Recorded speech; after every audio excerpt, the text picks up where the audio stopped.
Assalamualaikum warahmatullahi wabarakatuh. Halo teman-teman semua, kali ini kami akan membahas tentang analisa kadar lemak pada buah kelapa sawit.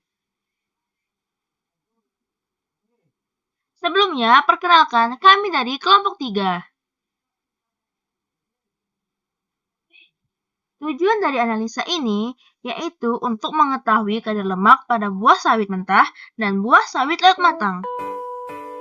Kemudian, alat-alat yang digunakan pada analisa ini yaitu timbangan analitik, desikator, heating mantle, soklet, parutan, petri dish, selongsong, corong kaca, Erlenmeyer, spatula, beker glass, oven, dan kertas saring. Serta bahan yang digunakan pada analisa ini yaitu ada buah kelapa sawit mentah sebagai sampel dan heksan sebagai pelarut. Adapun metode kerja pada kadar lemak yang pertama adalah diparut sampel dan hasil parutan di oven dengan suhu 105 derajat Celcius selama 30 menit. Kemudian, sampel ditimbang dengan menggunakan selongsong.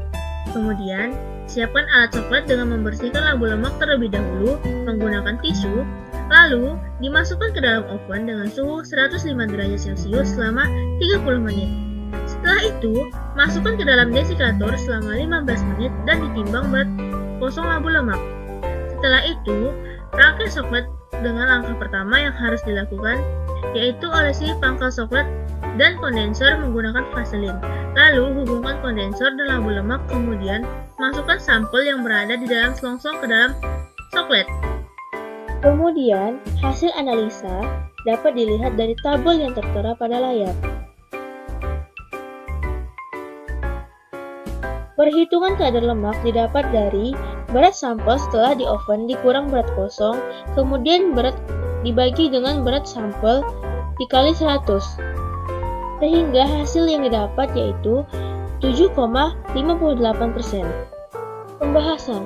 Pada praktikum yang telah dilakukan, diketahui perbandingan kadar lemak yaitu antara buah sawit mentah dan buah sawit lewat matang dengan rata-rata hasil perhitungan secara berurut yaitu 7% dan 70%. Pada sawit mentah memiliki kadar lemak yang lebih rendah, sedangkan pada buah sawit lewat matang memiliki kadar lemak yang lebih tinggi. Hal ini dapat disebabkan oleh umur tanam pada sawit yang semakin lama umur tanam kelapa sawit, maka kadar lemak yang terkandung pada buah sawit lewat matang semakin tinggi. Adapun faktor-faktor yang mempengaruhi analisis kadar lemak pada metode coklat antara lain, yang pertama ada partikel sampel. Semakin kecil ukuran sampel, maka kontras permukaan bahan dengan pelarut akan semakin luas, sehingga proses ekstraksi lebih efisien. Yang kedua, jenis pelarut. Setiap pelarut organik mempunyai polaritas yang berbeda. Pelarut yang mempunyai polaritas yang paling sesuai dengan polaritas lemak akan memberikan hasil ekstraksi yang lebih baik. Yang ketiga, waktu ekstraksi. Semakin lama waktu ekstraksi, maka jumlah lemak yang terekstrak oleh pelarut akan semakin banyak, sampai suatu saat lemak pada sampel habis. Dan yang terakhir ada suhu ekstraksi. Semakin tinggi suhu, maka ekstraksi akan semakin cepat. Pada ekstrak coklat, suhu yang digunakan harus disesuaikan dengan titik didih pelarut yang digunakan. Jika suhu yang digunakan lebih tinggi dan titik didih pelarutnya akan menyebabkan ekstraksi tidak terkendali dan sehingga menimbulkan risiko terjadinya ledakan atau kebakaran. Selain itu, dalam penentuan kadar lemak, bahan yang diuji harus cukup kering, karena jika sedikit saja basah, selain memperlambat proses ekstraksi, air dapat turun ke dalam labu dan akan mempengaruhi presentasi perhitungan. Adapun stasiun yang mempengaruhi kadar lemak yaitu ada stasiun sortasi.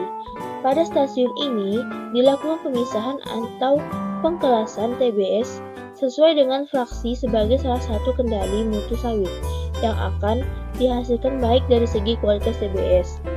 Sortasi atau grading bertujuan untuk mengetahui mutu TBS yang masuk di PKS, meningkatkan kualitas mutu sawit, produksi, serta meningkatkan hasil produksi yang telah menguntungkan.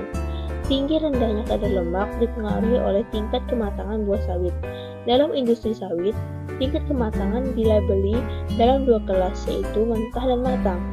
Secara umum, penentuan kematangan buah dilakukan secara visual oleh pekerja yang berpengalaman, yaitu berdasarkan jumlah buah yang jatuh dan tandanya atau warna buah.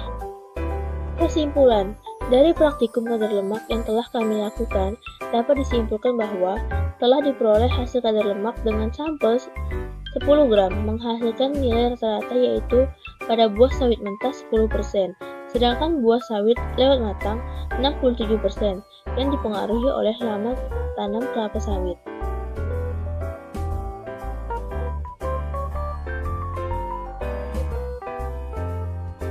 Sekian dari kelompok kami, semoga bermanfaat. Jangan lupa like, comment, and subscribe. Terima kasih teman-teman. Assalamualaikum warahmatullahi wabarakatuh.